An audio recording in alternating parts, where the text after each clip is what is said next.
কিন্তু আমরা কি দেখলাম, আজকে যেই অন্তর্বর্তীকালীন সরকার আছে, সে যদি বৈষম্য দূর করতে না পারে, তাহলে কিন্তু এই রক্ত দেয়া, এই আন্দোলন করা সব ব্যর্থ যাবে, ভুলণ্ঠিত হয়ে যাবে। আমি আজকে অন্তর্বর্তীকালীন সরকারকে বলবো, সংস্কারের জন্য যে কমিটি বানিয়েছেন, এই কমিটির মধ্যে বৈষম্য লক্ষ্য করছি।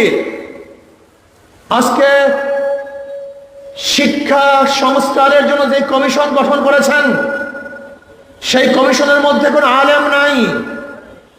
আর আলেম ব্যতীত কোনো কমিশন কোনো অবস্থাতেই নিরপেক্ষ হতে পারে না।